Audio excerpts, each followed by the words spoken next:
Vale, pues voy a contaros un poquito, hablar de ella, que es el tema de moda, y voy a hablar un poco de la parte más fundamental, que es algo que al final todos utilizamos, pero simplemente obviamos porque no lo necesitamos ver en el día a día, pero creo que es interesante para entender cómo funciona la IA y para muchos casos sacarle más rendimiento. Bueno,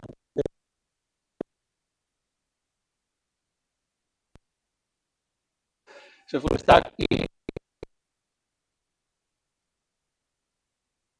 como cualquier charla con la IA, esta charla es de hace 3 semanas, hay cosas ya desactualizadas y en un mes esto no valga para nada. Y el objetivo es lo que os comentaba, el objetivo es que entendamos, que veamos qué hay debajo de cuando le preguntamos a ChatGPT o a Claude o a quien sea qué hay debajo, qué es lo que está pasando por debajo en esa petición que le hacemos para que seamos capaces de entender por qué a veces les da un resultado mejor, otro peor, o por lo menos saber hacia dónde. Entonces vamos con los fundamentos de lo que es un LLM, que es la base un poco de todo lo que llamamos IA, pero la IA es algo mucho más, es un aspecto mucho más amplio, pero ahora mismo la moda o lo que nos centramos son los LLMs. A mí me gusta verlo como una caja negra. Al final nosotros hacemos una pregunta, introducimos texto, esa caja negra mágica tiene sus roscas dentro que hace un montón de cosas, no sabemos lo que, y nos da un resultado, que es más o menos esperado o no. Pero ahí dentro no sabemos qué es lo que pasa. Pero yo creo que lo importante es quedarnos con que introducimos texto y sacamos texto. Ya sé que hay modelos que ahora que son multimodales y demás, pero vamos a quedarnos con la parte esa más básica. Esto es un poco, si ya nos metemos un poquito más en detalle, la entrada, que es lo que también normalmente llamamos contexto, porque es súper utilizada. Y eso además lo podemos dividir en varias cosas, ¿no? El prompt para introducir, hay como 2 de sistema, uno que más poder, que es el del propio modelo, que tú no lo puedes controlar. Hay un prompt de sistema que tú puedes controlar, que por ejemplo cuando utilizas Cloud Code o similar, ese programa agéntico va a introducir su propio prompt de sistema para darle comportamiento. Después están los guardarraíles, que en parte pueden ser también prompt. Normalmente también tiene un modelo externo que se ejecuta para controlar que no te salgas de lo que se espera que haga. También, al final, un LLM es una máquina sin estado en la que tienes que pasar los mensajes, porque ella no se acuerda de lo que has hablado. Entonces, cuando le estás enviando una segunda pregunta, realmente le estás enviando todo. Después lo y además también se está invitando en ese contexto todas las tools que puede utilizar y las skills. Bueno, en la parte más, todavía un poquito más a bajo nivel, realmente cuando introducimos lo que miden estos modelos o lo que procesan estos modelos son tokens que no tienen por qué tener una correspondencia con palabras. Se puede hacer ese símil de que los tokens pues son caracteres, pero realmente no reales, es que pueden ser un token, signos de puntuación y demás. O sea, no es un conjunto de palabras que introduces el token del modelo.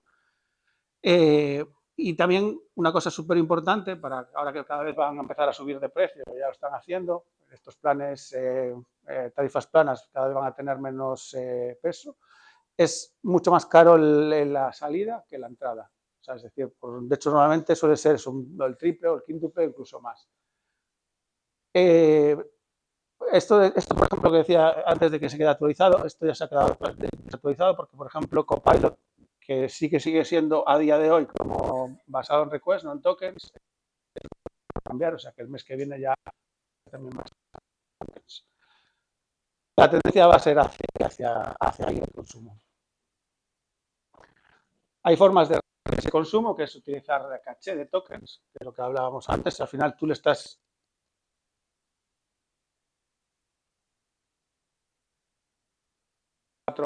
realmente, después lo vamos a ver, lo que le estás mandando, la cantidad de tokens, o sea, nos puedes imaginar, igual sí. Entonces hay formas de abaratar esos gastos, que son tanto los tokens de caché de entrada como de salida. Al final lo que estás haciendo es no le envías al modelo toda la información, porque ya la tienes en una pregunta anterior. Bueno, cómo funcionaría un poco la caché, es como funciona cualquier caché, incluso una caché de red, pero bueno, al final es la aplicación, hace una petición, ve si está en la caché, si no está, se la pide al LM, vuelve y la almacena en caché, y cuando el usuario pide, si hay una parte que pueda reutilizar, la va a procesar. Tu máquina o el propio proveedor del LLM, si os fijáis en el pricing, muchos de ellos te dan pricing del input, el coste de la caché de entrada, que muchas veces es cero, pero puede tenerlo, te da el coste del output y el coste de la caché de output. Eso también te lo puede decir, y es importante también saberlo. Entonces, al final, esto es como cualquier tipo de caché, o como, no sé si conocéis Docker. En Docker te interesa poner las capas que tienen menos cambios al principio, para que cuando hagas un cambio en alguna de las últimas no tengas que hacer la rebuild completa de la imagen, ¿no? Del contenedor. Pues esto es un poco lo mismo. Las partes que no cambian, como es el System Pro, no suele cambiar, los guardarraíles, las tools y demás, eso no suele cambiar. Lo que cambia normalmente más son los mensajes de usuario, la conversación. Entonces eso se montaría al final para que esa caché funcione lo mejor posible. Vale. Esto es un poco el ejemplo, ¿no? Tenemos una petición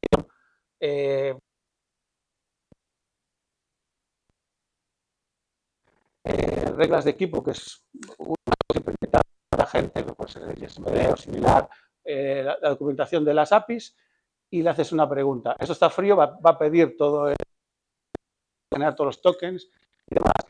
Pero la siguiente vez que hagas una pregunta, porque le estás haciendo añadir un test para ahorrar.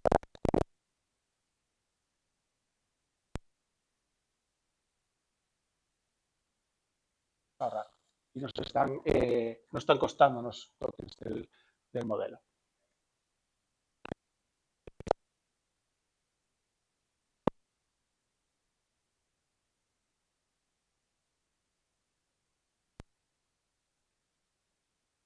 O sea, sería más costoso. Vale, el símil es un poco que es como el prefacio de un libro, ¿no? El prefacio, no sé en castellano, el sumario de un libro, ¿no? Al final, si ya lo has leído, el prólogo, sí, nos vale. Te puedes coger el prólogo y ya o sea, ya sabes de qué va el libro porque ya lo has leído y ya puedes recuperar toda la información. Vale, esto todo tiene importancia. El contexto, y lo vais a ver a lo largo de esta charla, lo voy a mencionar muchísimo, voy a ser pesado. El contexto es súper importante, porque cuando hablamos de modelos, todo el mundo te habla de un modelo de 128K de contexto, 256, 1 millón de tokens y demás, pero el contexto, contra más grande es, peor va a ser el resultado del modelo. Va a tender más a alucinar, y hay una tendencia que el modelo se quede con los primeros tokens, los últimos, y tiende a olvidarlos del centro. Es decir, si tienes un contexto muy grande, una conversación muy grande, se va a quedar con el System Prompt, que es lo que primero va, y algo más, y con la última pregunta, pero se va a olvidar lo que hay en el medio.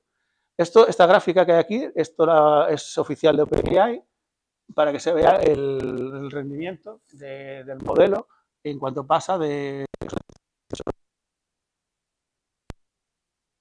Baja muchísimo, hay más gráficas, o sea, más estudios, perdón, que hablan un poco de lo mismo. Entonces, por eso es tan importante que sepamos que el contexto es tanto valioso en precio como valioso en calidad de resultados. Y tenemos que tratar de minimizarlo. Una tendencia que siempre ha habido, por lo vemos, es tener una conversación y ir iterando sobre ella y le vas preguntando porque dices, bueno, así se acuerda de lo que le dije antes, ¿no? Eso genera al final un problema. Hay muchas técnicas para que el modelo se acuerde de las decisiones que tomaste, como puede ser desde la compactación, que es una solución intermedia, las memorias externas, guardar en documentos, etcétera. Lo vamos viendo. Vale, la parte de tools. Interesante, o que fue creo que hace 2 años, OpenAI, y dio la posibilidad a los LLMs de ejecutar herramientas, ejecutar tools, que son estructurados. Con una salida normal es que el LLM, en lugar de, o sea, tiene, digamos, limitados los caracteres o los tokens que puede generar. Porque en las tools normalmente o sea, lo que es la parte del esquema de la tool va a ser un JSON que el servidor que ejecuta el modelo sabe que tiene que llamarlo, o tiene que llamar, por ejemplo, a la línea de comandos, tiene que llamar a descargar una web, a ver los resultados. Esto lo navega esta página o devuélveme cuando el usuario te hable de tal cosa, devuélveme un JSON de esta manera para que yo sepa que tengo que navegar a esta página. Eso tenía muchos problemas porque a veces no generaba bien el JSON, se rompía y tal. Entonces, las tools lo que vinieron es a resolver eso. Las tools al final también es parte del contexto. Es decir, si veis el contexto, va a haber un sitio en el que esté definida la tools, como vemos aquí. Es una tool que se llama obtener el tiempo con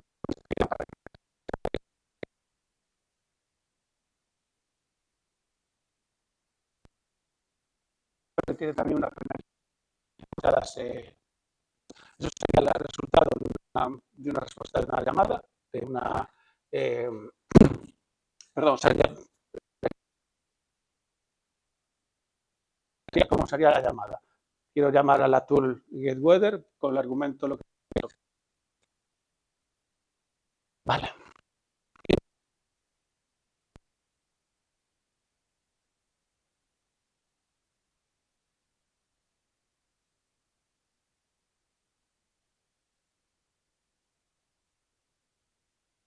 Quiero leer un fichero, lo va a leer.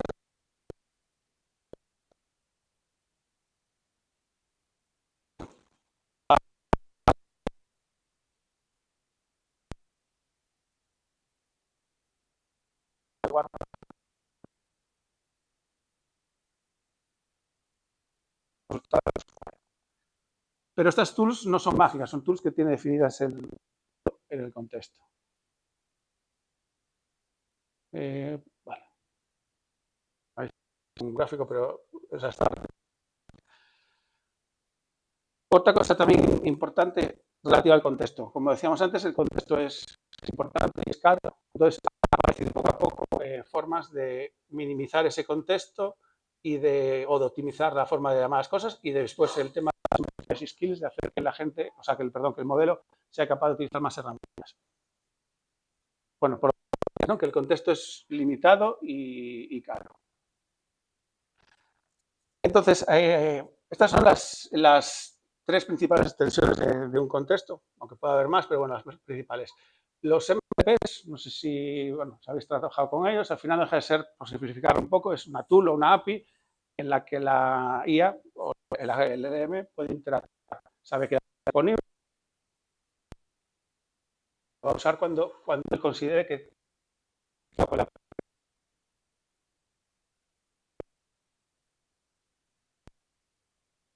un esquema, pero puede haber un servidor o puede haber una línea de comandos que ejecuta, que realmente es la que ejecuta la tool. El agente no sabe cómo conectarse a la cosa, por ejemplo, lo hace a través de esta herramienta. Después tenemos el RAG, que es a ver si no me acuerdo de las iniciales. Básicamente lo que consiste es en trocear la información, por ejemplo, tener toda la documentación de tu empresa, la troceas en trocitos pequeños, le asignas un vector que te va a permitir hacer búsqueda. Esos vectores no son aleatorios, esos vectores lo que van a estar es una posición de un espacio multidimensional, así digo, sin entrar en demasiada complejidad, pero que la gente ha decidido, hay un modelo que genera esos vectores, ha decidido que están ahí porque tiene un significado. Los conceptos parecidos van a estar en ese espacio, van a estar más cerca de otros. Y eso permite hacer búsquedas semánticas, búsquedas por concepto. Después están las skills, que se les puede llamar el RAG hacendado, que no dejan de ser ficheros Markdown, en los que tienen un título, una descripción, no se carga todo en el contexto, solo se carga el título de descripción y el agente decide si carga el resto. Funciona muy parecido ahora al RAG, pero es mucho más sencillo, no necesita servidor ni nada, simplemente es un fichero de texto y bueno, tiene después también script.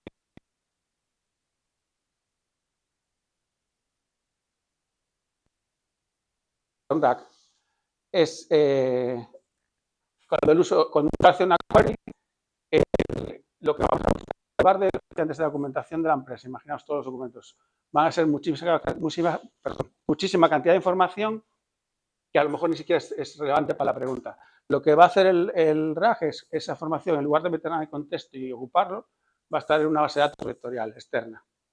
Y cuando el usuario hace una pregunta, lo que vamos a hacer es hacer el embedding de esa pregunta, que es lo que es una serie de números, son unos vectores. Eso va a hacer una búsqueda por distancia, realmente, o sea, buscar o conceptos que aparezcan en esa documentación de nuestra empresa parecidas a la pregunta, las va a recuperar el texto completo de esos trozos, perdón, no solo los va a en base a esa información. Es, digamos, por hacer un símil, es si alguien te habla de la palabra Vietnam, sabes que tienes que ir a la enciclopedia y lees la información de Vietnam y no tienes que leerte toda la enciclopedia para encontrar esa información. Me he adelantado un poco al explicarlo, pero bueno, escogemos el texto, lo troceamos, generamos los embeddings, que son esos vectores, y lo guardamos en una base de datos vectorial. Y después cuando el usuario hace, cuando el usuario hace la pregunta, generamos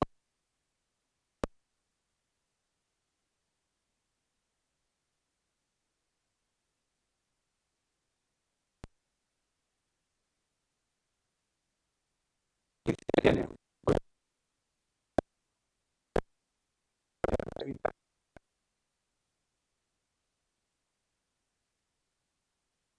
tener actualizada la información, porque antes muchas veces lo que se estaba haciendo es reentrenar o hacer los modelos, que es muy costoso y muy lento. Con el RAG no hace falta cambiar el modelo para nada.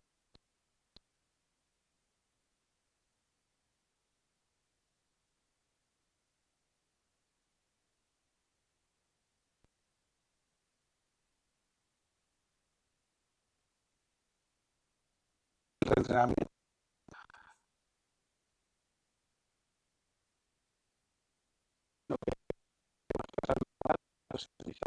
Con los criterios que tenga la empresa del usuario, no la gente, que el modelo se equivoque y la información aquí no es, porque al final hay un sistema determinista detrás.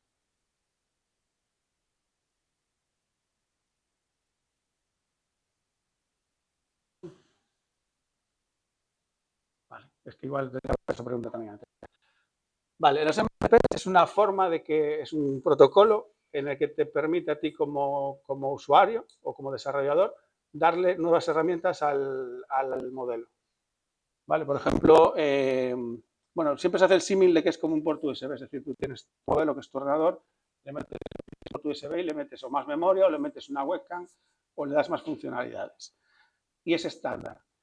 Entonces, seguramente hay muchos MCPs, por ejemplo, si sois diseñadores o programadores y tenéis que diseñar el frontend, hay un MCP que se conecta con Figma y le permite al modelo recuperar el diseño de Figma. Le dices, oye, necesito estar el modelo, en lugar de ir a la página web, visitar la que necesitarías cookies, ya se conecta, digamos, de una forma más estructurada. Hay MCPs para cualquier cosa que se os ocurra, ¿verdad? Ahora, no sé, bueno, el que maneja, por ejemplo, el navegador. Le instalas una extensión en tu navegador y el MCP en el modelo o en el agente y le dices, oye, tienes este MCP, visita tal página en mi navegador real. Ahí lo va a hacer con tus cookies y con tu sesión, con tu usuario y va a poder interactuar por ti. Tiene sus riesgos, lo aviso. Es importante.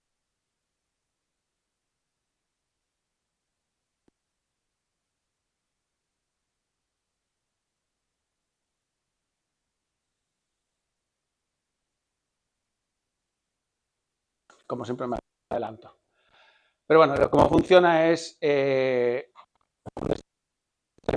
MCP tiene una lista de todas las utilidades que puede proveer y el esquema aquel de cómo tiene que hacer las llamadas, cuántas necesita, cuáles son obligatorios, cuáles no, cómo va a volver la información. Eso por cada una de las tools que puede tener un MCP, puede ser varias. Y lo que va a hacer es, también en el momento que tú haces una pregunta, decide si necesita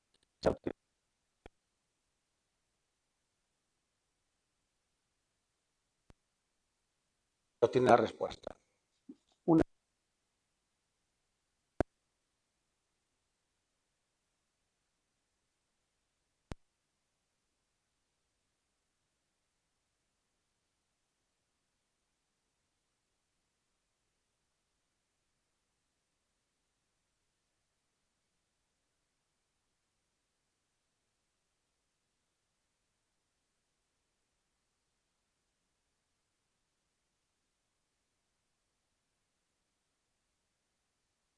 vale. O sea, decía que tiene sus propias tools y es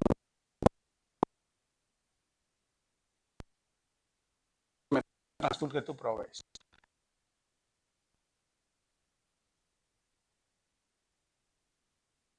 Las podéis cambiar.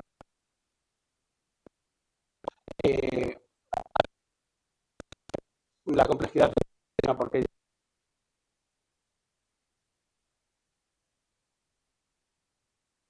son OpenAI.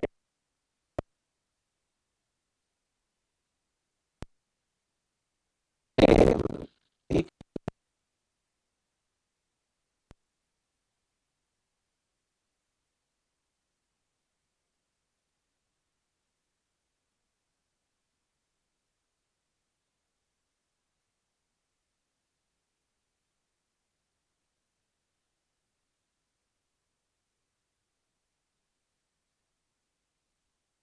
Cloud con OpenAI o con cualquier modelo que eso os ocurra, porque al final por eso es un estándar.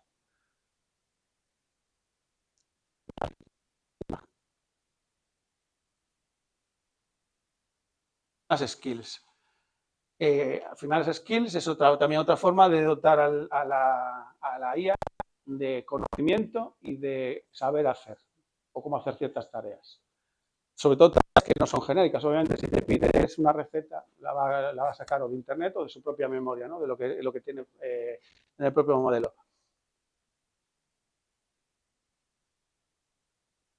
Que el modelo como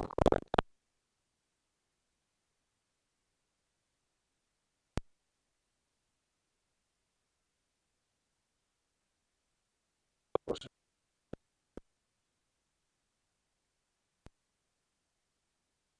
esta página para ver si retos.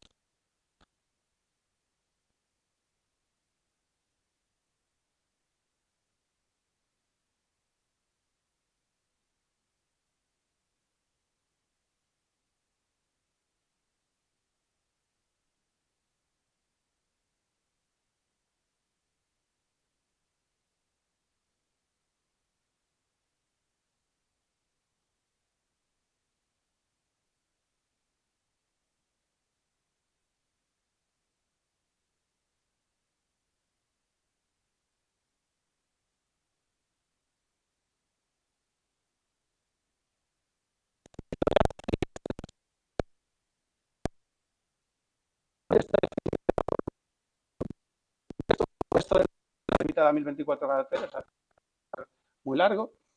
Y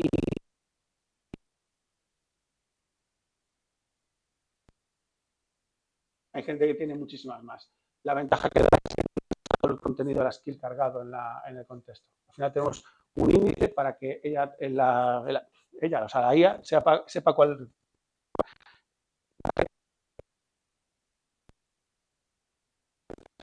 No tenemos fichero de texto, un Markdown.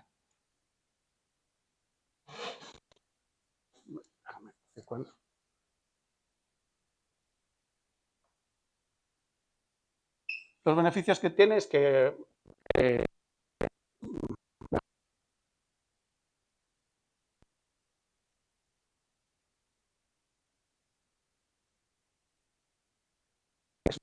buena de capturar el conocimiento de una empresa o de un equipo, porque en las skills, por ejemplo, se pueden poner decisiones de equipo, que no es algo que el modelo vaya a conocer, porque es algo propio de nuestra empresa, o cómo funciona la organización. Oye, si el usuario me pregunta de, no sé, de X cosa, dile que me pregunte en este email o que vaya a este canal o que haga tal cosa. Entonces estamos generando un pequeño workflow esto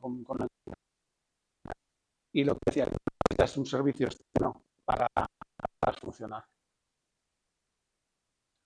Vale, ¿cómo es la?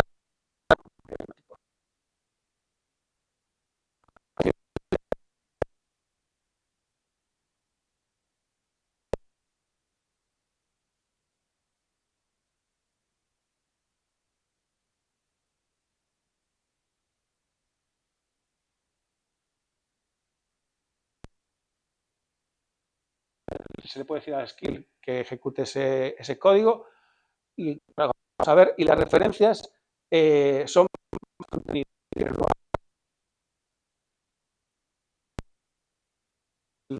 este error, léete este fichero. referencia que te va a dar más información. Así tampoco tiene que agarraros un poco encadenar esa carga de...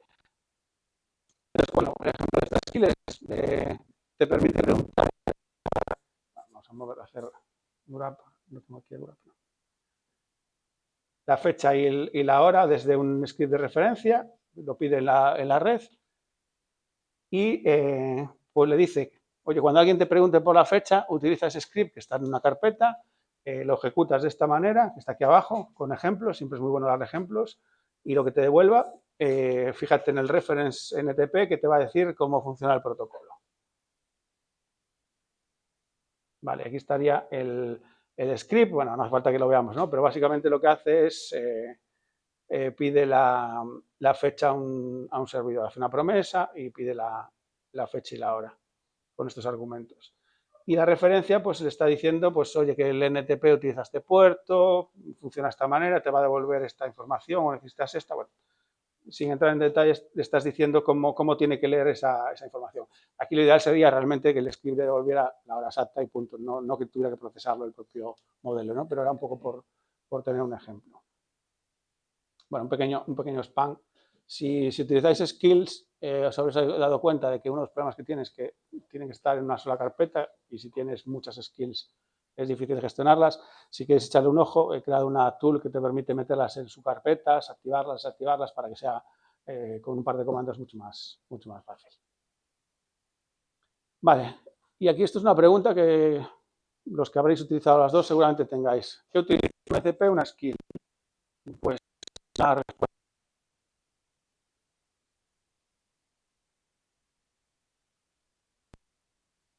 El ejemplo de Figma, está ofreciendo hasta hace poco el MCP para Figma, pero desde que puso un poco de moda las skills, que fue en noviembre, creo, del año pasado, que Anthropic sacó la definición, también está ofreciendo una skill. La forma que tiene la skill de conectarse, ejecutar, probablemente pasarse el sistema para hacer las un servicio que tengas que instalar y demás. Entonces, eso también creo que no hay una diferencia clara. ¿Vale? El MCP tiene una ventaja que te permite ocultar cosas detrás. Así, tú puedes tener un MCP de tu empresa y si tienes que hacer una consulta a un servicio de terceros, vas a tener ahí el token que va a estar seguro. No tiene...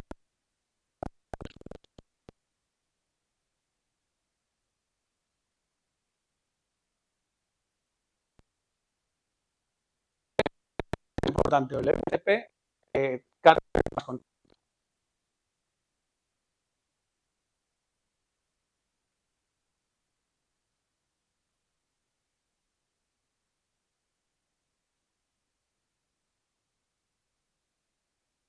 Simplemente para que el modelo esté ahí. Cuando una skill que haga lo mismo, al final va a tener pues, 2024 caracteres que pueden ser 100 tokens. Y además se le pueden dar más instrucciones a la gente cuando en la parte de...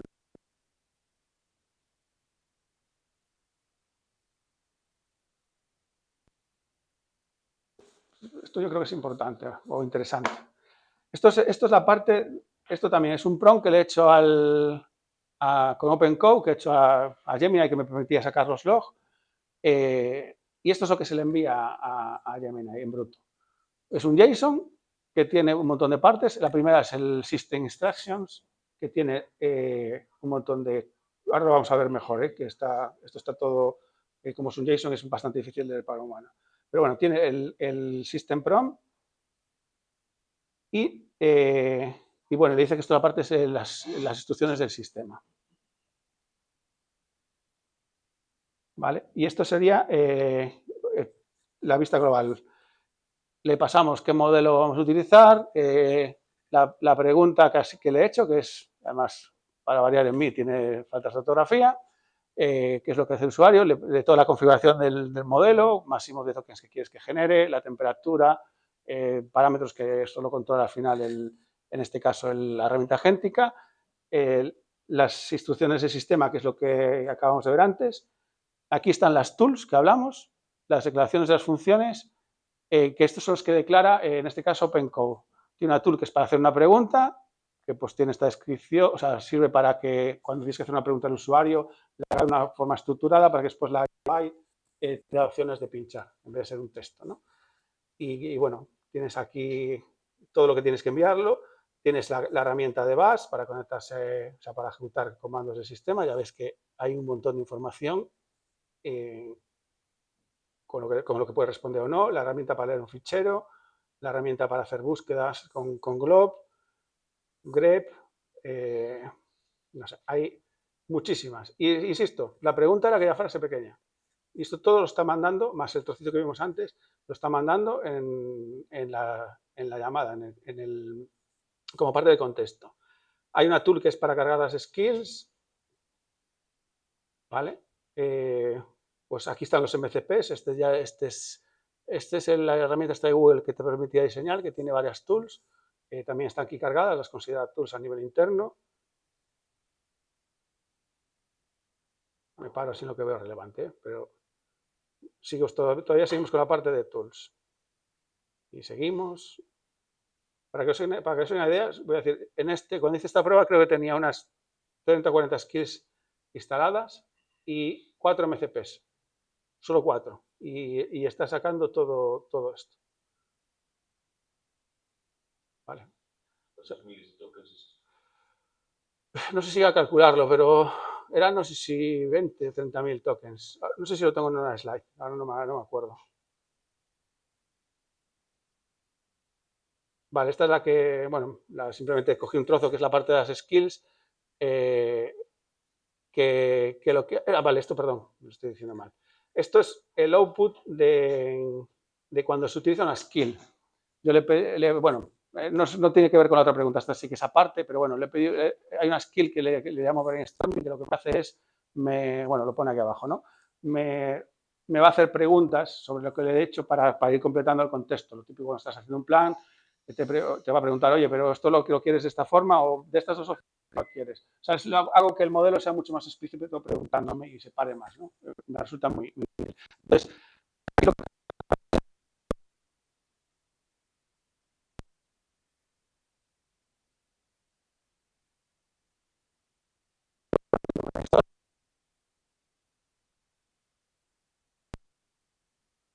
y esto en la siguiente iteración, que tú no la ves, tú la ves solo como una, pero cuando hace el thinking, hace iterando, todas esas historias que tú ves allí que está dando vueltas, vuelve a hacer otra llamada con este contexto cargado, con más. O sea, volvió a mandarle todo lo anterior más esto. Vale, no es que le envíe solo esto. Ahí, obviamente, entra lo que hablamos de la caché, ¿no? Pero estamos enviándole muchísima información. No, al final no lo tenía puesto. Entonces, para que os hagáis una idea, sobre todo quiero que, para mí es el objetivo principal de esta charla, que entendamos que cuando le haces una pregunta a un modelo, la pregunta más chorra que sea, hay un montón de texto por detrás que le estás enviando y que está consumiendo tokens. El objetivo, y es donde puedes sacarle más rendimiento a la IA, el objetivo es minimizar ese contexto lo máximo posible. De hecho, todas estas cosas que van saliendo, las skills salen un poco para reducir el contexto que añaden los MCPs, para evitar los RAG nacen también para evitar tener que meter toda la documentación en el contexto, solo las partes más importantes. Poco a poco iréis viendo que hay todas este tipo de cosas que son para minimizar ese contexto por los dos motivos principales. Coste, es más caro, contra más contexto de entrada, aunque sea más barato que el de salida, hace que sea más caro, pero sobre todo hace que el modelo funcione peor y tienda a alucinar. Entonces, por eso, contra menos contexto, mucho mejor. Aunque pueda ser, obviamente, un contexto mínimo necesita. Si no decimos lo que tiene que hacer, no vas a verlo. Y ya termino con esta parte un poco de los fundamentos, con la parte de qué es un agente, cuál es la diferencia con un modelo, con un LM. Al final, un agente es un sistema agéntico, que también es otra forma de llamarlo, simplemente es un workflow autónomo, pero que utiliza, al menos parcialmente, que no tiene por qué ser siempre, o en todos los pasos, utiliza un modelo, un LLM, para razonar o para ejecutar o decidir qué ejecutar. Al final, el sistema agéntico lo que hace es orquestar lo que hace con las entradas y salidas del modelo y determinar qué tiene que hacer en cada paso, qué herramientas utilizar y demás, aunque parte de eso también lo puede hacer el modelo. La principal diferencia con lo que es un LM es que es el loop, que lo vamos a ver ahora. Pero bueno, obviamente es esa autonomía, ¿no? Es decir, llega un punto que no te tiene que preguntar a ti lo que tiene que hacer, sino vas a ver que si se encuentra un fichero tiene que leerlo, porque si tú le has pedido que te corrija un bug, a lo mejor tiene que cargar los tests y buscar información sobre los tests, y eso todo se hace iterando. Al final, cuando te metes a ChatGPT, no es que sea digo al chat puro, no es que sea un sistema agéntico, pero también hay cierto loop, ¿vale? O sea, la barrera está cada vez menos definida. Pero vamos a quedarnos con la parte del loop, de estar repitiendo, de tener, bueno, lo que digo, o sea, al final el propio agente es capaz de ver a sí mismo lo que está sacando de los anteriores para tomar decisiones, tiene memoria o puede tenerla, la memoria puede ser una base de datos externa, puede ser un fichero de texto que él mismo guarde, es una de las técnicas así para más sencillas, y los loops interactivos que, bueno, que lo vemos aquí en un gráfico.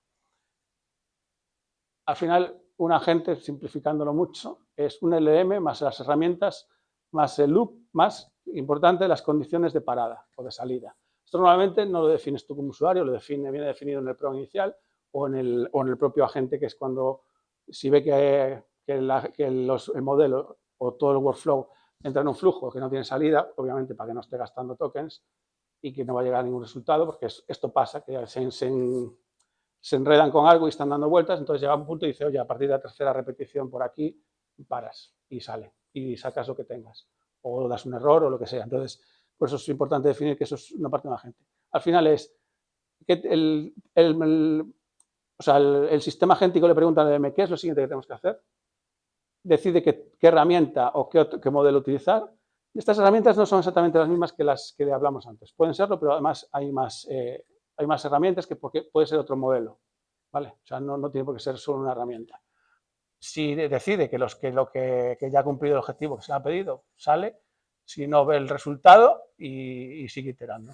Hoy puede decidir utilizar otra herramienta, pues me ha pedido que compruebe cuántas letras hay en este fichero, pues obviamente la primera tarea va a ser leer el fichero, llama a la herramienta que lee el fichero, le devuelve el resultado que es el contenido y la siguiente pues es utilizar, por ejemplo, pues contar las letras con un programa Python. Se lo puede escribir al vuelo, ejecutarlo y obtener el resultado.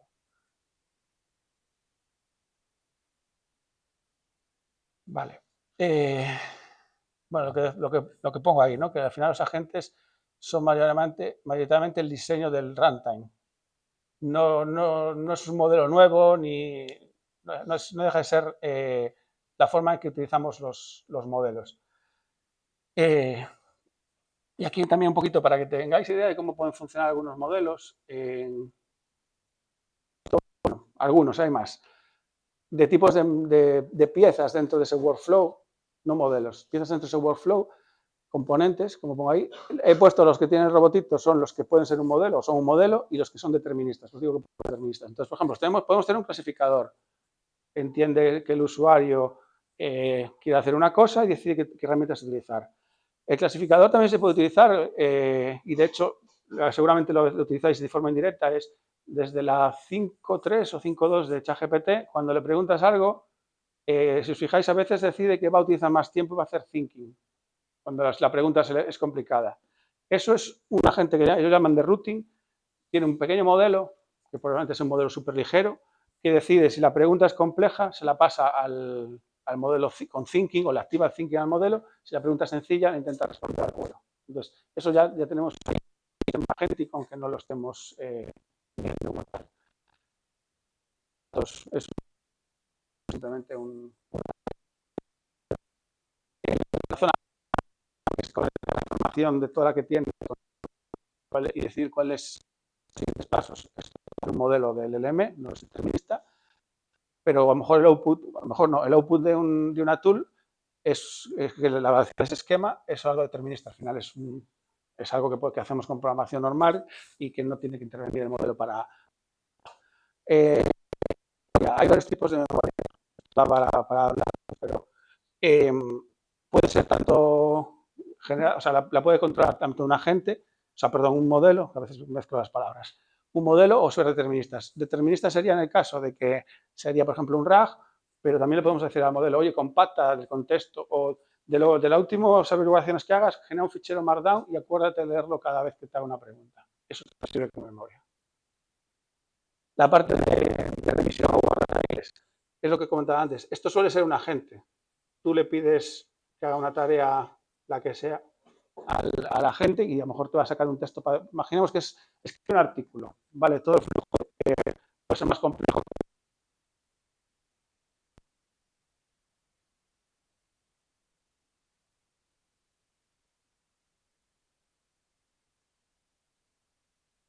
Ni de las empresas ni de otra cosa. Entonces, el modelo, probablemente un modelo más pequeñito, simplemente le puedo ser esto.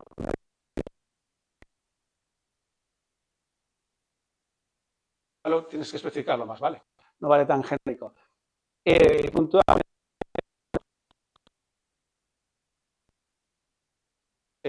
coger y pues devolverlo. Os habrá pasado cuando preguntáis algo que a veces el chat dice yo esto no te lo contesto. Te falta mucho de unas explicaciones que no vienen a cuento. Y otra parte importante que tienen los sistemas agénticos es un man in the loop. Parece que al final no deja de ser, se pausa el flujo que está haciendo de todos los modelos para preguntarle al usuario, oye, ¿quieres rojo o verde? ¿Te gusta más el fondo de la web? ¿Te gusta más en rojo o en verde? Eso no lo puede decidir él. Te pregunta, se queda esperando, no está haciendo nada más. Cuando tú decides, continúa. Entonces, es una de las partes.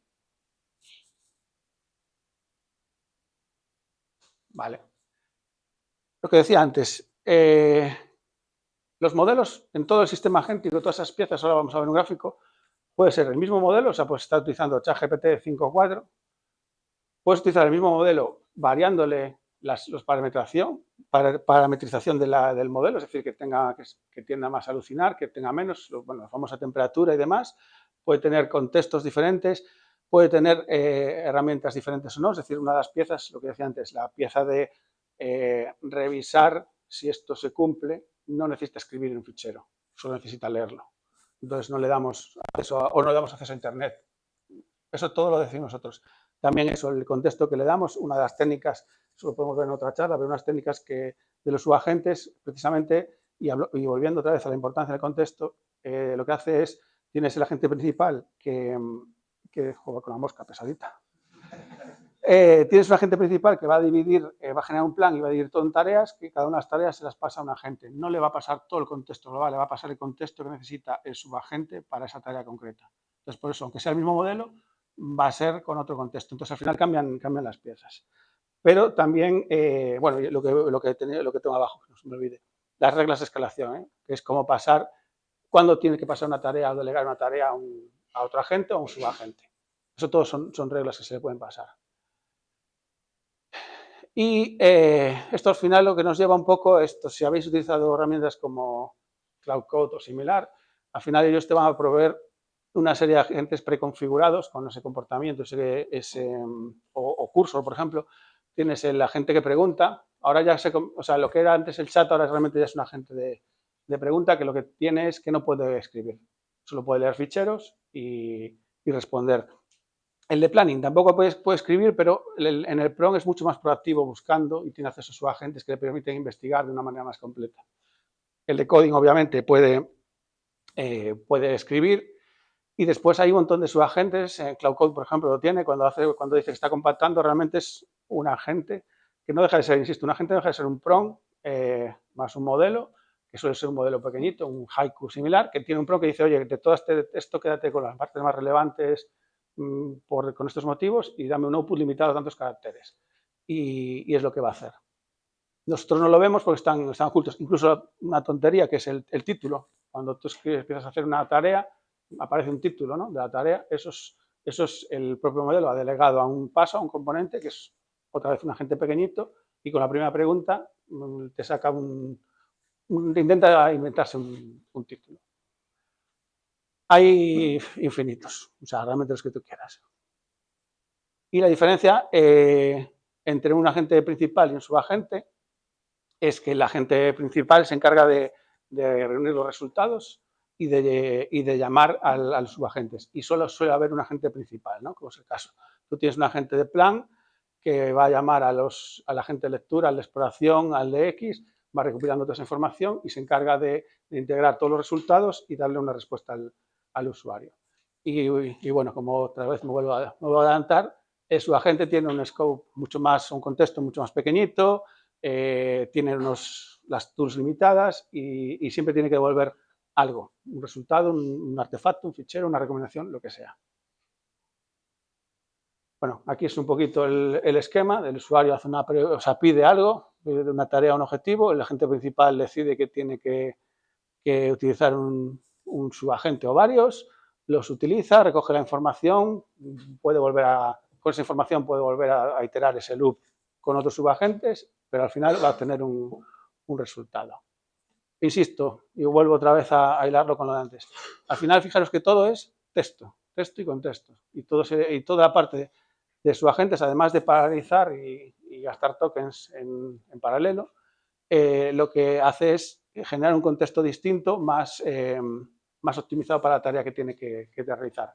Pero lo importante es, por eso es importante que sepamos eso, que el contexto tiene un peso súper importante. Vale, esto es lo que acabo de decir. Y bueno, ¿por qué existen? Es también por eso, por optimización, por especialización. Son los subagentes, como el que decía antes de compactar, está especializado en coger un texto, resumirlo de una manera concreta. Es mucho mejor eso que tener en el agente principal que añadirle más ruido. Y además se les puede limitar las tools que pueden acceder. Pues si no necesitan escribir, es mejor que no escriban. Si no necesitan acceder a Internet, es mejor que no accedan. Y el tema de que decía antes, gastar tokens a la vez. Vale. Bueno, esto ya lo he mencionado. Esto es un poco para que veamos esto. Yo lo he sacado también de OpenCode, que es la herramienta que yo uso. Que veamos la diferencia entre el agente de planning y el de build, el de write, como queréis llamarlo, pero que es el que codifica. El objetivo del de planning es eso, entender qué es lo que pide el usuario, coger todo el contexto que pueda, leyendo ficheros y demás, y tomar decisiones para generar ese plan. Ahí va a poder hacer búsquedas, leer y conectarse a Internet para buscar documentación y demás. Al final lo que nos va a sacar es un plan, los siguientes pasos y los riesgos que hay. Insisto, todo eso que parece muy guay, no deja de ser un texto estructurado. Y bueno, ¿dónde puede fallar? Obviamente puede fallar en que vayamos en una solución que no es la correcta. Pero tiene un riesgo bajo porque realmente no está cambiando nada en nuestro sistema. Y en el agente de codificación o de build, pues puede cambiar todo. O sea, su objetivo es cambiar las cosas, ahí puede hacer un poco de todo, acceder a Git y demás, y ahí tiene más riesgo, obviamente, porque puede ejecutar cambios erróneos, puede romper cosas. Por eso normalmente después necesitamos un agente que chequee, que corra los tests o que chequee la calidad del código para que asegurase que lo que ha hecho es el todo correcto. O sea, necesitamos esa iteración. Vale. Y esta parte es la parte de los agentes se pueden definir en Cloud Code también creo que es de esta manera, o en Open Code, o en cualquiera de estas herramientas se definen también con fichero de Markdown, en el que se le dice, en el from other se le dice cuáles son las herramientas que puede utilizar y la diferencia principal, bueno, pues sin entrar en este detalle, ya estoy hablando un poco, sin entrar en detalle, la diferencia que me gusta ver es que el README es para humanos y el AgentsMD es para los sistemas agénticos. Es decir, tú aquí le vas a decir que si tienes que escribir, algo que parece muy obvio, ¿no? Si tiene que escribir en TypeScript o en Go, si tiene que siempre hacer test unitarios, le vas a dar instrucciones que son siempre aplican. Si fueran instrucciones que aplican solo en ciertos contextos, a lo mejor sería utilizar una skill para ahorrarnos el contexto. Vale, y aquí nada, esto ya es el último paso, son ejemplos ya de sistemas agénticos, porque no solo son eso, el Cloud Code que vemos o el ChatGPT pueden ser herramientas internas de una empresa que pueden definir con agentes, en el que esto es simplemente decidir si un ticket que llega de un usuario, cuando nos abre una incidencia, lo puede responder por información que ya tiene en su base de datos o se lo tiene que pasar a un humano. Entonces, lo que va a hacer es hacer la clasificación, leerlo, extraer los datos de las fax de la empresa y si coincide con alguna fax, le puede devolver en el chat directamente al usuario la respuesta y si ve que no es capaz, eso también con las instrucciones que se le dé, pues le abre un mensaje en Slack, por ejemplo, a un empleado para que conteste a ese usuario. Y esto ya me lo salto porque es simplemente un poco lo mismo, pero con un poquito más de detalle y hasta aquí. No sé si tenéis alguna pregunta, si he ido muy rápido.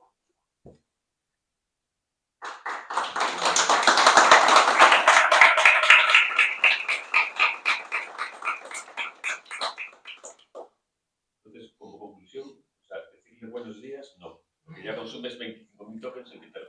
O sea, la conclusión es, sobre todo con herramientas, es que hay mucho más de lo que pensamos y que tenemos que tener cuidado sobre todo porque ahora lo vamos a pagar, de que el contexto sea reducido. Si no, podemos estar mandándole un montón de información que no necesita. Es que así, yo lo veo como un símil con Close. Cuantas más palabras clave le des, más directo va a ir al resultado. Un navegador.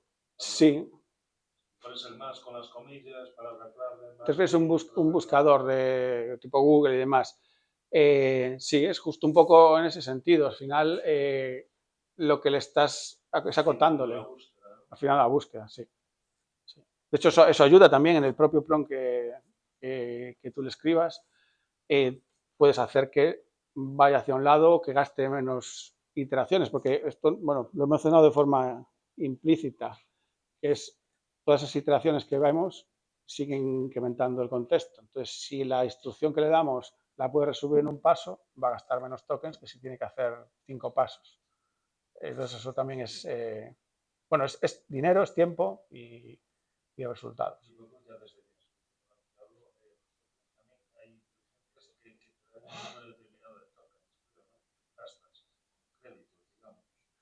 Al final, eso ya es pricing de cada una de las compañías. Normalmente casi todas te ofrecen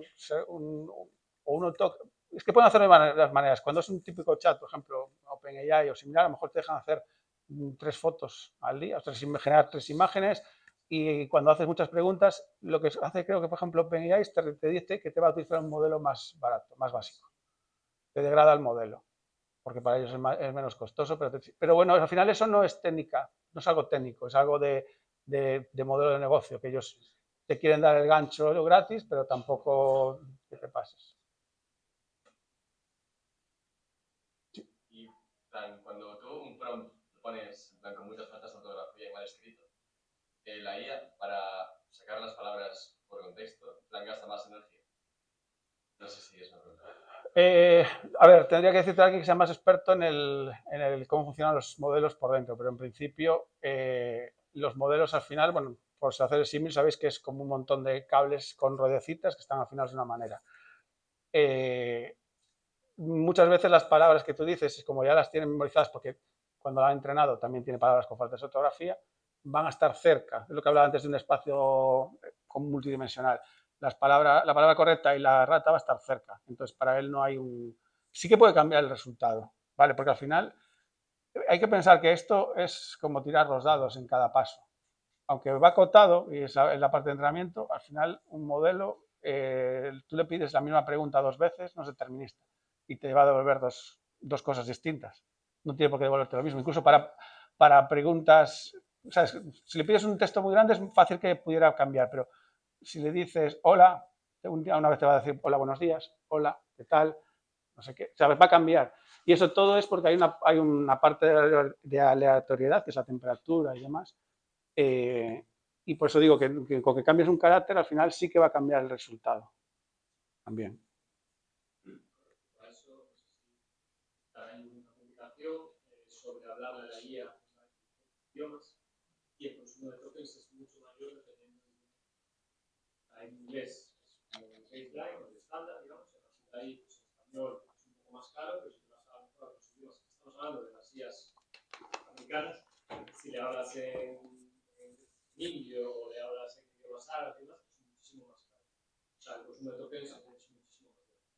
En cambio, con las chinas, por ejemplo, las IAs chinas es mucho más bueno, el consumo de tokens es menor cuando lo hablas. Bueno, sobre eso, y por hacer un poco ampliarlo y la broma de ahorrar, que no he mencionado, hay ahora una tendencia que es el Caveman, que es que hablarle a la IA como si fueras un hombre de las cavernas y ya te conteste como tal. Eso se especifica en el fichero, entonces con eso en teoría te ahorras tokens. Yo lo que he leído es que además de ahorrarte tokens, también los resultados son peores, son un 25, un 30% peores. Es lo que he leído, tampoco lo he probado tan a fondo como para haberlo percibido.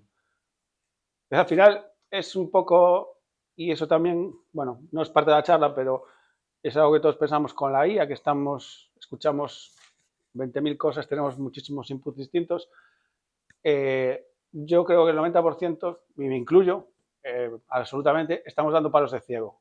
Vas leyendo alguna cosa, puedes aprender una cosa, pero no sabes todo, porque al final no sabes lo que hay dentro de esa caja negra que hablaba al principio.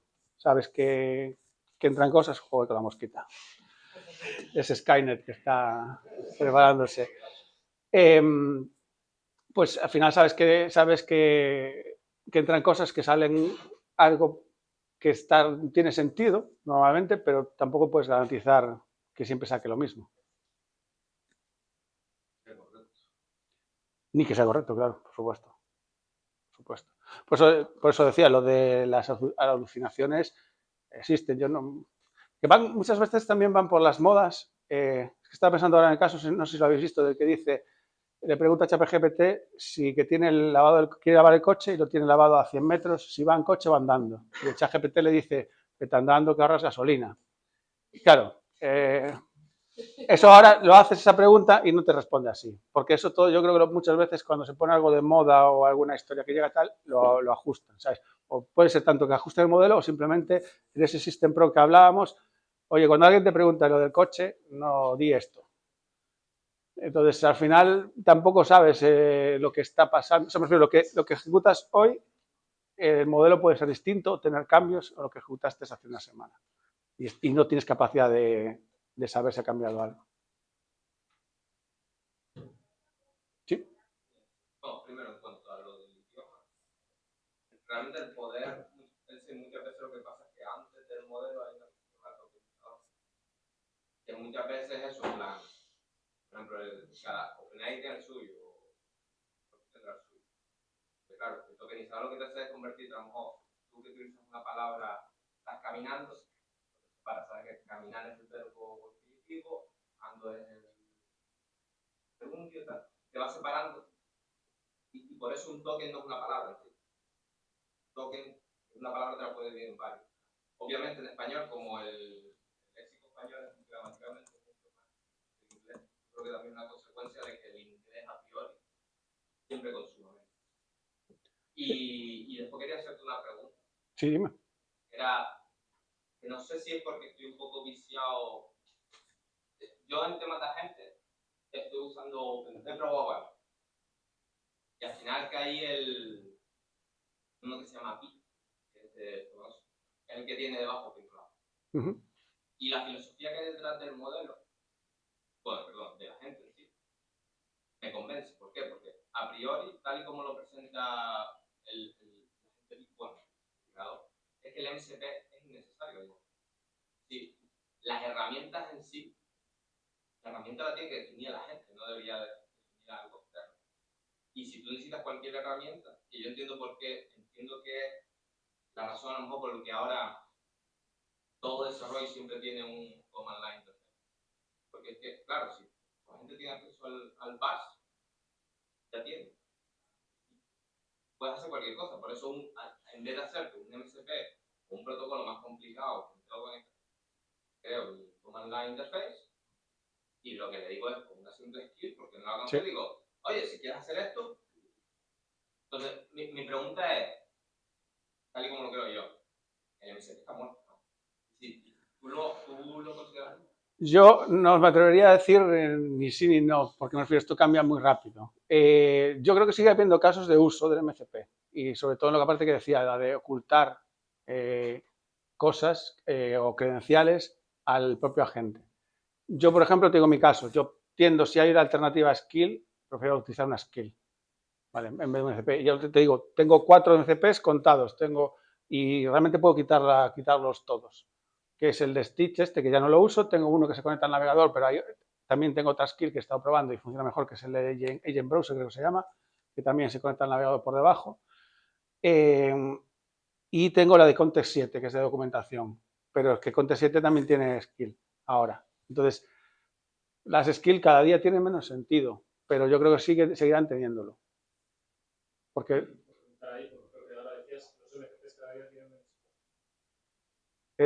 no sé lo que dije, pero quería decir eso, sí. Vale, vale. Entonces sí que tiene un caso de uso, van a seguir existiendo, pero sobre todo a nivel corporativo. O sea, tú en ese caso agente contenido dentro de una máquina, etc. Pero a nivel corporativo, que tú a lo mejor tienes distribuidos cientos de agentes funcionando, es mucho más óptimo tener servicios MCP a los que esos agentes se conecten interactúen. Al final, cada agente lo único que tiene que definir es simplemente la definición de ese agente, ese servicio, API, simplemente, y ya esos agentes a la hora de desarrollar el código y demás, al ser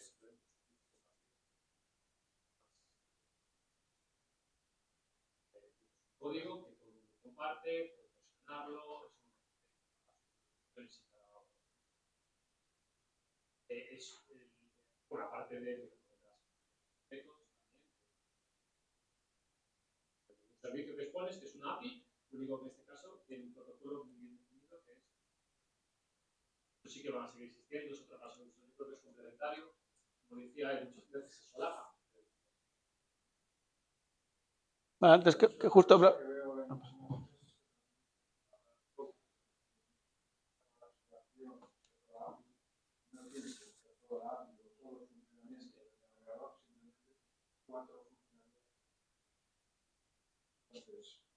Sí, pero con una skill también lo podrías tener. Lo podrías tener. O sea, por eso antes cuando hablaba de las skills y los MCPs, es que o sea, no hay un caso de uso claro en la mayoría de los casos. Cuando es tooling. El owner de quien está haciendo esa integración, que utiliza el navegador, en muchos casos es el desarrollador del navegador o del programa que estás integrando, el que desarrolla lo que quieres poner o lo que no, y a lo mejor solo dispone eso. Sí que hay muchos casos de usos en los que esa división de responsabilidades queda mucho más clara. Pero mira, por ejemplo, un ejemplo poco chorras, pero puede ser interesante. Es decir, y yo estoy de acuerdo contigo, o sea, tú tienes una skill, tienes una CLI tool o lo que sea, que la skill utiliza para conectarse a un servicio. Vale, eso tiene o sea, está guay, pero tiene un problema. Es decir, tienes que sacar versión para Linux, para Mac, para Windows. En un MCP no. Entonces, dependiendo del caso de uso corporativo, a lo mejor te interesa ser un MCP, porque el MCP al final es un servicio remoto que es independiente del sistema operativo. Entonces, siempre, a ver, a mí no me gusta matar las cosas en general porque todas las cosas tienen uso, aunque no lo parezca, ¿sabes? Es decir que eliminar completamente, pues siempre te puedes quedar corto en algún caso. Aprovechando antes que decías lo de los tokens, hay 20.000 páginas por ahí, pero por ejemplo esta de OpenAI, que la podéis utilizar, que te saca pues, esta frase, te dice cuántos tokens son y cómo los divide, y te da incluso los IDs de los tokens. Estos IDs obviamente solo valen para el modelo. El modelo concreto de OpenAI, que en este caso es G5. Pero si nos vamos al 3, pues lo va a tokenizar de otra manera. Mira, en este caso son 6 tokens. O sea, esto los tokens, es bueno saberlo. Hay que saber que esto al final tiene una correspondencia con el dinero, pero tampoco hay que volvernos locos porque, ¿sabes? Es, al final cada modelo va a tokenizarlo, o sea, fijaros, o sea, completamente, bueno, no sé si es completamente, pero sí, completamente distinto. Y estamos hablando de una frase que tiene tres palabras. No voy a poner algo mal, en plan, haces sin H. Nada, que va a generar otro token distinto. Si nos fuéramos a los IDs, fíjate, es el 5204 con... O sea, no va a ser un número parecido, ¿eh? No tiene nada que ver al final. Sí, lo que pasa es que supongo que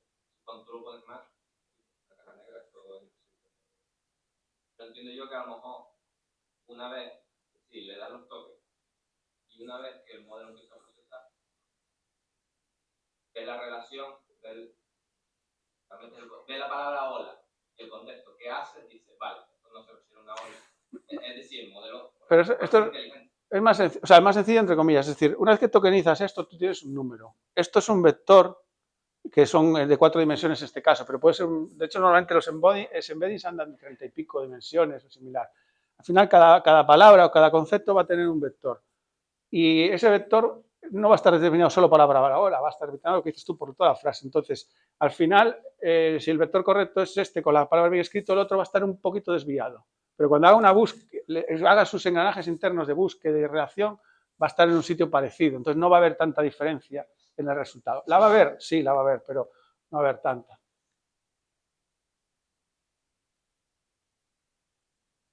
¿Alguna pregunta? ¿Sí? Curiosidad personal, simplemente. ¿En tu trabajo a qué le sacas más provecho con todo esto? Pues con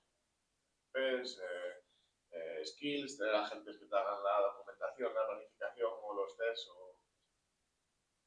A ver, yo ya te digo, utilizo poco. Las skills súper críticas. De hecho, teníamos skills específicas para en el caso del sistema de diseño. Cada componente se generaba una skill para que después la gente que utiliza esos componentes sepa, no la gente, el agente de esas personas sepa cómo utilizarlo. Y toda la parte después, la orquestación de agentes sí que también la utilizo bastante. No le saco todo el partido que debiera, porque lo que decía antes, yo intento avanzar todo lo que puedo, pero en algunas cosas no consigo encajarlo bien en el workflow. Y cuando llega a cierto punto, se me atoran. A mí las IAs se me atoran. Se me atoran ellas, que no son capaces de evolucionar. Pero sí que para generar planes la utilizo muchísimo. Para debatir con ellas decisiones arquitectónicas. Debatir en el sentido, no que me dé respuesta, sino en lugar de ir a buscar, yo sé que puedo utilizar no sé, una lista ordenada o un array normal, en este caso. Entonces, en lugar de ir a buscar una documentación, oye, tengo estos dos casos, ¿por qué? ¿Qué podemos utilizar? ¿Cómo? Pero mira, que voy a hacer de esta manera, ¿no será más rápido? Obviamente tiende a darte la razón, pero también la puedes utilizar un poco para que...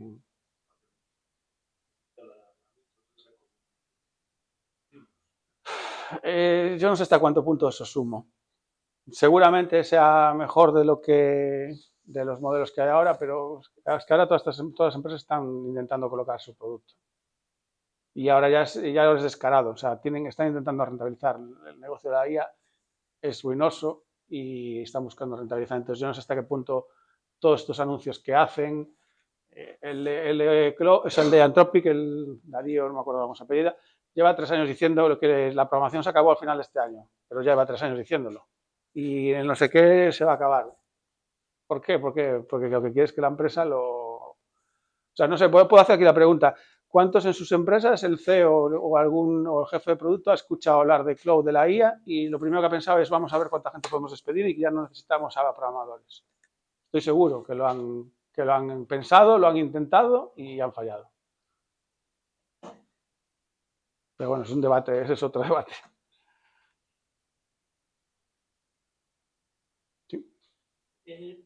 Claro, todo esto tiene un gasto, los toques tienen tal y hay que intentar reducirlo y tal. ¿Se usan guías locales para coger y preparar las cosas que le preguntas y que se las mandes al proveedor y gaste menos? Yo normalmente lo planteo al revés. O sea, yo no uso guías locales, pero tu pregunta aplica igual. Y yo creo que es súper importante. Esto es algo que me enseñó varias personas, pero utilizar el modelo más potente para el planning, porque es el que tiene más razonamiento, va a entender mejor el contexto y demás, que genere ese plan y después ese plan delegárselo al modelo más tonto que tengas, o casi el más tonto. Entonces tú puedes estar con yo el flujo que tenía hasta hace un par de meses, utilizaba Opus para el planning y Haiku o Sonnet para la ejecución. Pero también he probado ejecución con agentes como agentes chinos que también funcionan muy bien, Minimax, Kimi e incluso algunos de los chinos para hacer planning. Y ahí encajaría lo que dices tú, llevar los de ejecución, los pequeños, tenerlos pues, en tu máquina local. De hecho, ¿cómo se llama este? El Open Cloud, consiguió que se vendieran un montón de Mac Minis porque la gente quería ejecutarlo en local, que tampoco puedes ejecutar gran cosa, pero bueno, alguna cosa te ahorrabas.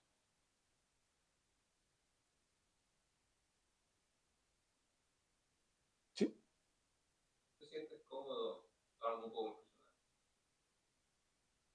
Que la IA te escriba todo el código. por supuesto que no. ¿Hay alguien que se sienta cómodo? Es que he conocido a varias gente que sí. Y es algo que me preocupa porque yo soy incapaz de aceptar que la IA tome todas las decisiones. Es decir, todo el mundo me viene con el plan de... Yo también porque vine un poco de empresario. Yo que vengo de la academia. Todos me vienen con eso. No, pero para eso está el... De producto, sí, el Product Definition Document. Ahí están las especificaciones, no sé qué. Te digo, pero eso tiene ambigüedad por todos lados. No, porque un buen plan... Yo siempre le digo que un poco basado lo que he leído como el programador pragmático, libros dedicados a eso. Y yo creo que es cierto que la única fuente de verdad siempre será el código. Si yo te voy a decir explícitamente cómo hacer los casos, lo que te tengo que dar no es el lenguaje natural de escribirte no, te tengo que dar el código. Y ese es el problema que estoy teniendo con la IA. Por lo tanto, yo no puedo, esto que hace ahora de los subagentes, no, pues hazme el plan, lánzame los subagentes, lo hago. Primero, nunca estoy contento con lo que me da. Claramente yo veo que el potencial de la IA no es si eso ni. Ya podemos discutir lo que es inteligencia. Pero sí es verdad que no es nombroso, pero yo creo que es verdad que lo que pasa es que llegan tan rápido. Porque es decir, tú ves algunas cosas que hace y tú dices, obviamente, eso no va a compilar o no va a tener un error porque el import está mal y él no lo ve hasta que lo lanza. Y lo corrige. Y dice, verdad. Lo que hablábamos antes de observación, repite y está iterando. Claro, entonces, Prueba y falla. Y claro, a esta gente le interesa eso. ¿Por qué? Porque si falla, vuelvo a la internet y toque. Mi pregunta es, O sea, ¿tú te sientes cómodo? No me siento cómodo porque estás perdiendo el control. Pero eso también es que, o sea, me refiero, puedo hacer dos cosas. Puedo patalear contra eso y no utilizar esta herramienta nueva o intentar encajarla de una manera que me cueste lo menos posible eso. Yo te puedo decir que llevo desde diciembre prácticamente sin escribir código. El resultado que me ha hecho la IA es bueno. No en todos los casos, o en la mayoría no. Para hacer ciertas cosas con la IA las itero mucho más rápido, para sobre todo pruebas de concepto. O sea, me permite hacer cosas que antes pues, decía, bueno, un día que tenga un rato voy a hacer este proyecto y tal, pues ahora lo hago.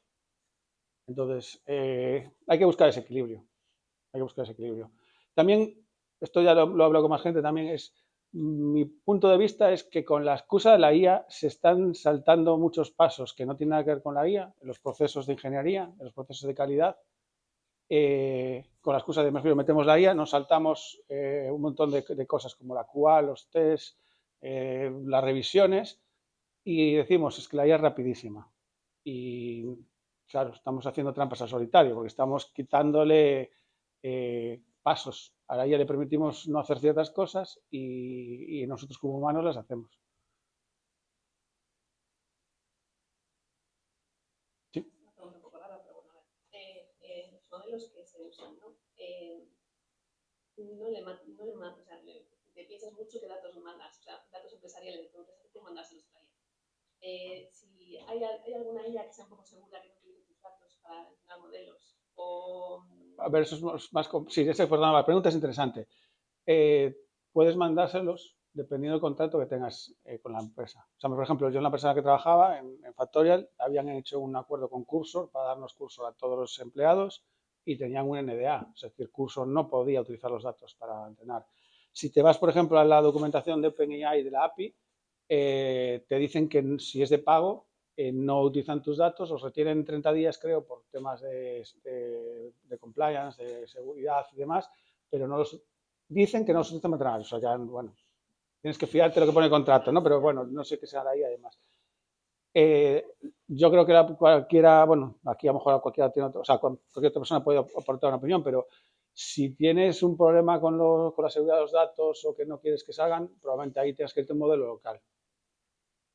Pero bueno, en principio, todas, si vas a ver las términos y condiciones, sobre todo en los tiers de pago no lo utilizan para entrenar si no quieres. No sé si alguien está utilizando modelos locales para programar. Bueno, no tanto. Yo sí, cuando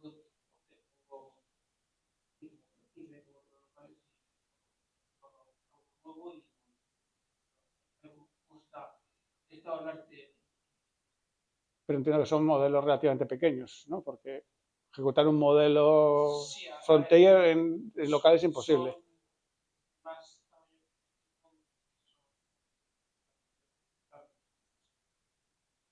Vale. En memoria de la RAM, de VRAM, perdón, o de gráfica, eso es. Bueno, a veces me pasa a RAM. Lo que pasa es que en el momento que pasaba la RAM, el rendimiento se murió. Sí, bueno, está ahora el Gemma 4, está bastante de moda, que ocupa poquito y yo lo he probado hasta en el móvil. Bueno, los resultados en el móvil no son una maravilla, pero para hacer cosas sencillas puede valer. Qué bueno. Perdón. ¿Cuál? ¿Gemma? No, lo he instalado en el móvil para probar simplemente. No. Pero podría tener sentido lo que preguntaba antes Dani, que para la parte, por ejemplo, de ejecución del plan, o para revisión, o para cosas así, podría servirte para ejecutarlo local. Si funciona medianamente bien. Yo digo, no lo he probado tanto como para saber si valdría para eso. O para filtrar los datos empresariales, preguntarle algo y anonimizarlo. Sí, hay también otra herramienta que se llama Byte algo. Byte Secret. Bueno, si queréis la busco y la comparto. Hay una herramienta que hay para Cloud y también para OpenCode que lo que hace es toda la parte que son tokens o palabras que tú le pongas o contenido. Lo que pasa es que al final son cadenas, no vale para todo.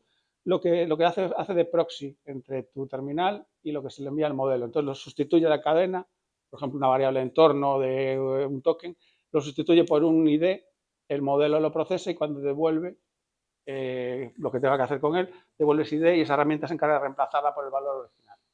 Y puede ser también el nombre de una empresa, a lo mejor si es un cliente y no quieres que aparezca. Pero claro, al final son cadenas, no creo que valga para todos los casos. ¿Sí? Una pregunta muy básica, pero gente que tienes un montón de documentos PDF. Para poder hacer la búsqueda en ellos, primero hay que pasarlos a una sí. Y después hacer las consultas. Correcto. ¿Eso qué son? ¿Herramientas externas? Yo no las he utilizado, pero sé que hay herramientas que se encargan de hacer de gestión de esos ficheros, hacen los embeddings.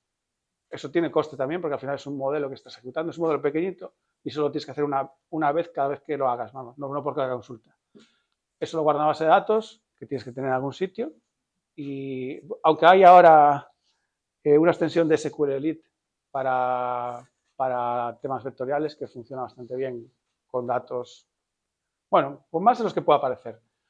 Pero bueno, que funciona, no se necesita ni un servidor y después necesitas también un modelo que te haga el embedding, o sea, te saque el vector de la pregunta que haga el usuario para poder hacer la comparación. Pero solo de la pregunta, no de todo. Pero sí hay herramientas. Yo estoy utilizando, por si a alguien le interesa, y parece que llevo comisión de ellos, pero es que me gusta tanto. Joder, que no. Espacio. Yo estoy utilizando esta herramienta, que es un orquestador de agentes, que es open source. Y tú aquí defines agentes con ficheros de texto. Es un poco parecido a lo que es el OpenCloud ¿vale? Pero con multiagente y se conecta a Slack, a un montón de canales. Pero una de las gracias que tiene, relacionado a lo que tú dices, a ver si encuentro la parte de memoria. A ver si lo veo aquí. Esto justo.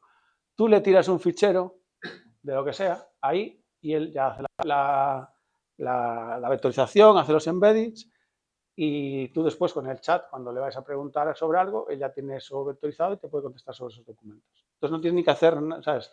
Me refiero, es tirarlo ahí. Y esto está dockerizado, lo puedes levantar en 10 segundos. ¿Eso lo puedes montar en un equipo local? Sí, sí. Yo lo tengo montado, por ejemplo, en la Raspberry para tenerlo siempre disponible. Por ejemplo, una de las cosas que queremos es entregarle a los clientes un manual. El 80% de las preguntas que nos hacen a la empresa vienen en el manual escritas. Sí, sí, este es un caso muy típico. Y entonces la idea era coger el manual, ponérselo debido en un ordenador que van a tener para logs y todo esto, y poder hacer consultas sobre eso. Entonces, esta herramienta de Spacebot podría... Sí, sí. De todas formas, si no también, ¿cómo se llama? El ChatGPT tiene también en el modo de pago, si no me equivoco, que puedes hacer ya también lo que le llaman ellos hablar con la documentación. Ah, vale. No, pero entonces no te va a funcionar, porque, bueno, podrías tener un modelo local pequeñito para hacer los embeddings. Sí, claro, tiene cierta complejidad técnica, pero yo creo que se podría hacer. Sí, sí. Sí, porque al final el modelo de embedding siempre son modelos muy, muy pequeñitos, no tienen que ser un modelo tan complejo y lo podrías ejecutar en memoria, incluso tampoco necesitas que sea muy rápido.